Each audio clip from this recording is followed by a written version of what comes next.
தமிழக மக்கள் அனைவருக்கும் எதிரே வணக்கம்.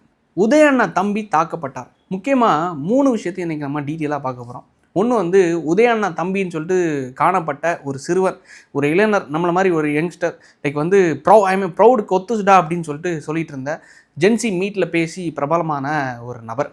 அவரை பற்றியும் அதை தாண்டி அவரை வந்து டிவிக்கு தற்கொலைகள்லாம் தாக்கிட்டாங்களாம் அப்படின்னு சொல்லிட்டு எதிர்கட்சிகள் வந்து மிகப்பெரிய லெவலில் ஒரு ஒரு ஒரு அரசியல் பண்ணிகிட்டு இருக்காங்க.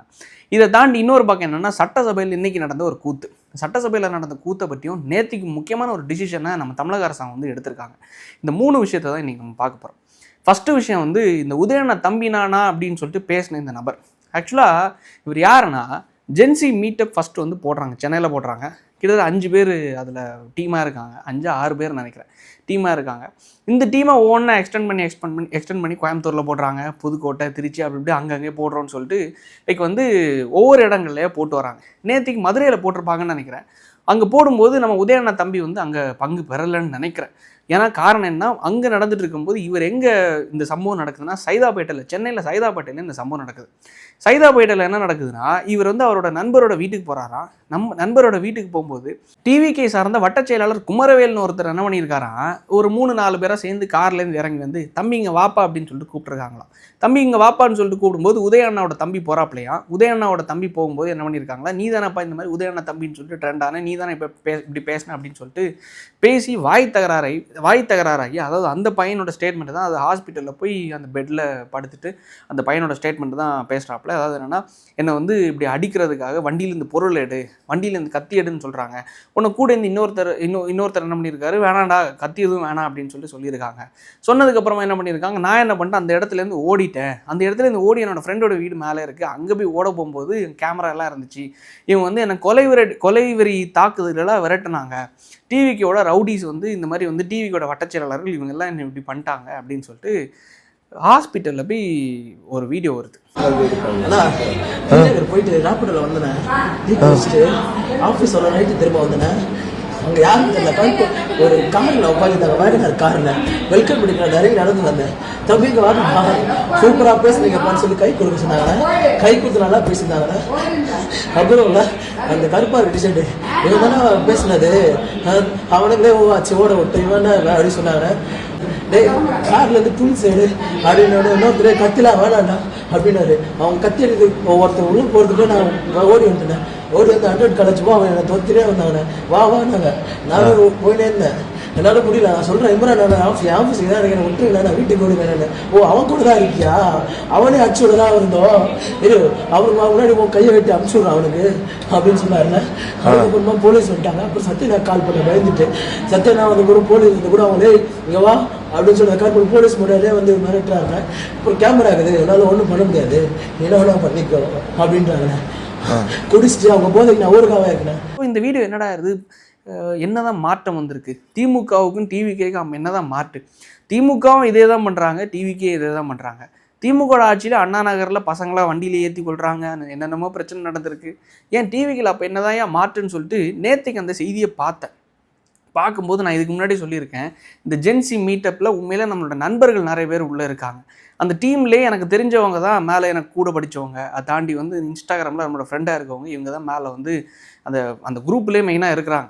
சார் அவங்ககிட்டே ஃபோன் பண்ணி கேட்கும்போது, இல்லை பிரதர் எங்களுக்கு தெரியலையே அப்படின்னு சொல்லிட்டு சொல்கிறாங்க. சரி என்னதான் நியூஸே நம்மளுக்கு தெரியாமல் நம்ம பேசக்கூடாது அப்படின்னு சொல்லிட்டு தான் சில பேர்கிட்ட கேட்கும்போது அவங்களும் அறகுறையாக தான் சொல்கிறாங்க, இல்லை இது இப்படி நடந்துச்சு அப்படி நடந்துச்சு அப்படின்னு சொல்லிட்டு.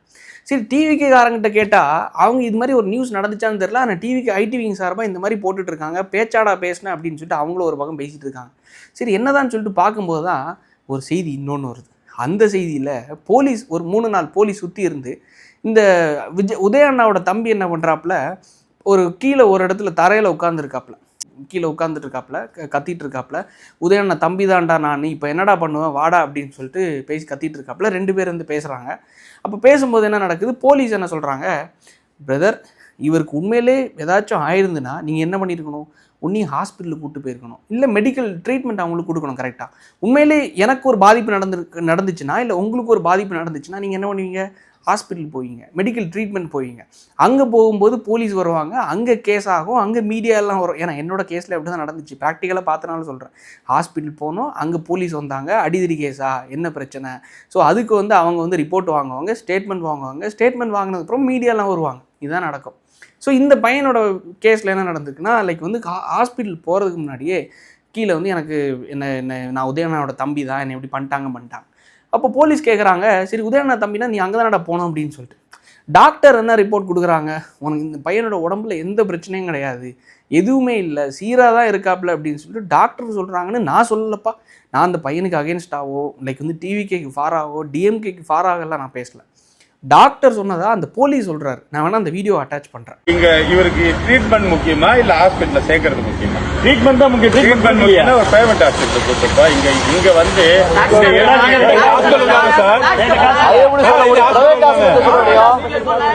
இல்ல டாக்டர் என்ன சொல்றா, இவர் நார்மலா இருக்காரு. பார்த்தோம், சரி பார்த்தாரு, சரி பார்த்துட்டு எல்லாமே செக்அப் பண்ணி பார்த்தாரு, சரி எல்லாமே நார்மலா இருக்கு அப்படி சொல்லிட்டு உங்க அப்பா அம்மாவுக்கு போன் பண்ணி வர வைப்பா, அவங்ககிட்ட சொல்லி நான் அனுப்புறப்பா அப்படி சொன்னாரு.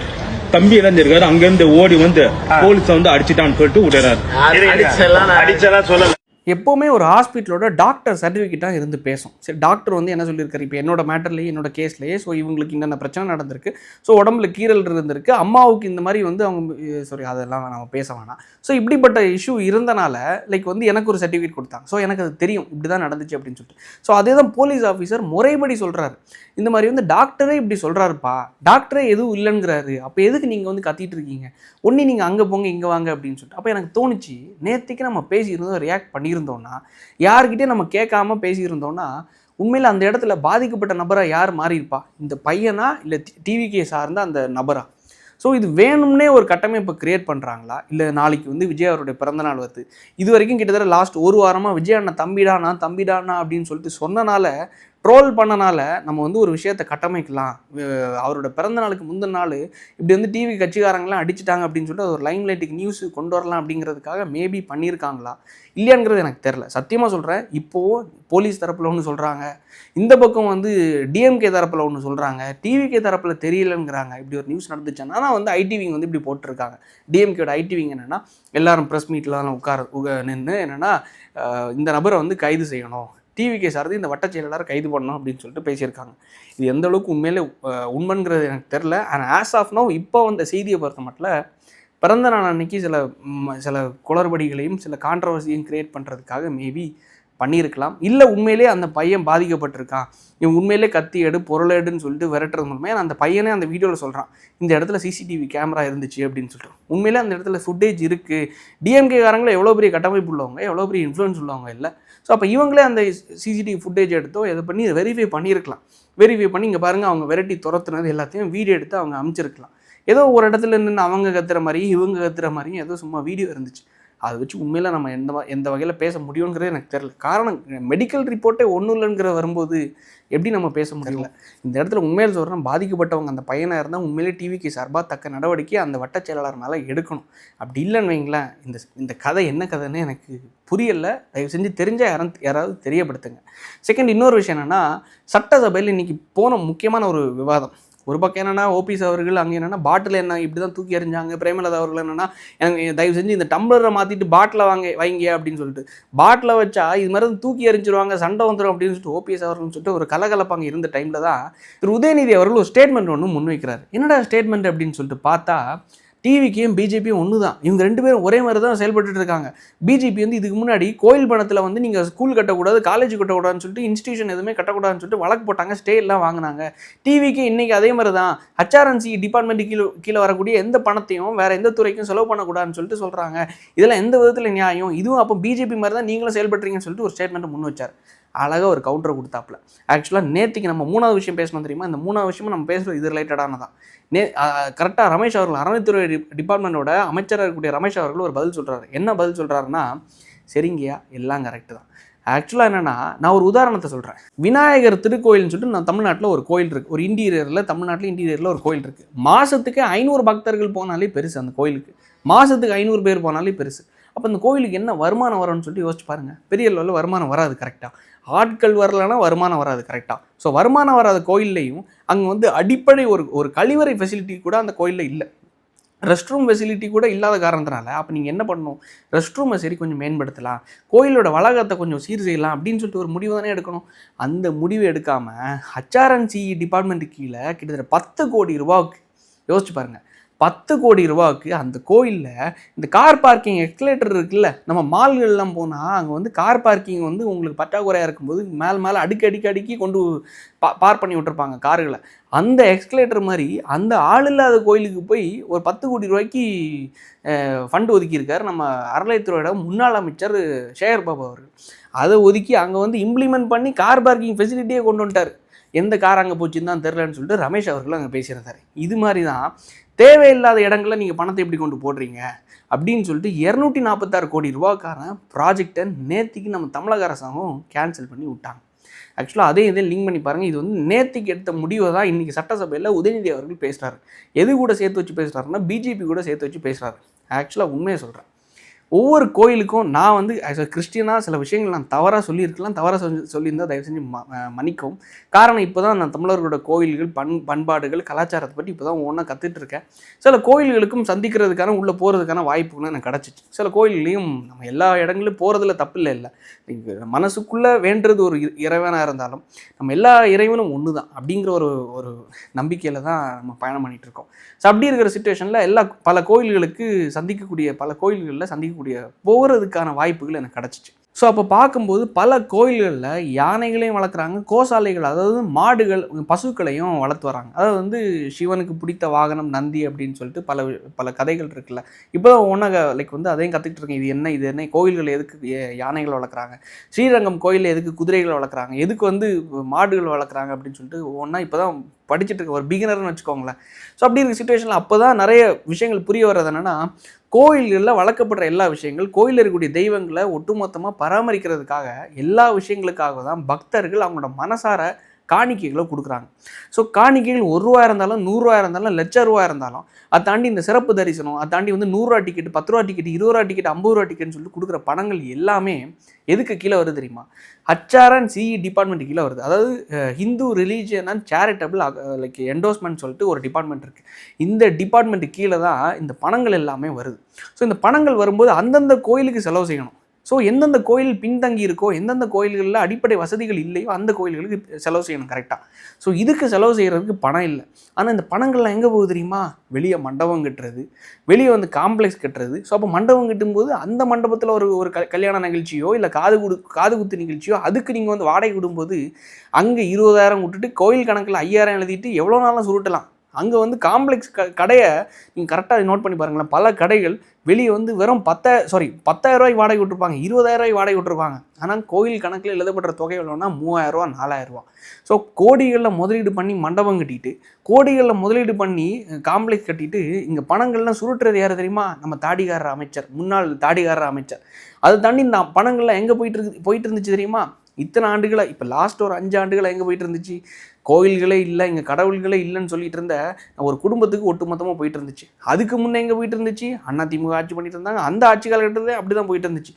ஸோ நம்ம மக்களுடைய பணம் ஒட்டுமொத்தமாக செலவு பண்ணப்பட்டது, சூறையாடப்பட்டது, ஒட்டுமொத்தமாக இப்படி தான் வீணாக்கப்பட்டுச்சு, இப்படி தான் ஊழல் செஞ்சாங்க.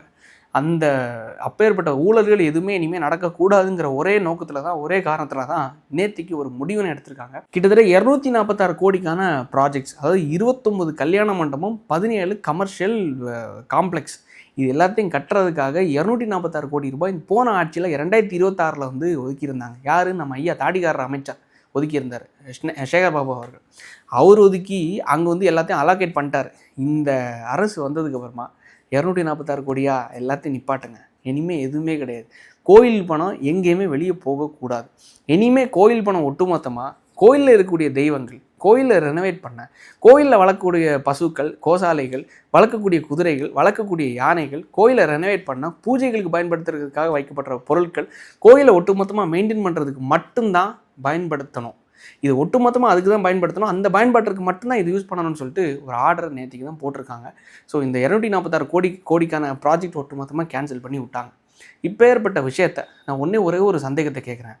246 கோடிக்கான ப்ராஜெக்ட்ஸை பல கல்யாண மண்டபம் கட்டுறதுக்காக பல கான்ட்ராக்டர்ஸ்க்கு கொடுத்தாச்சுன்னு வச்சுக்கோங்களேன்.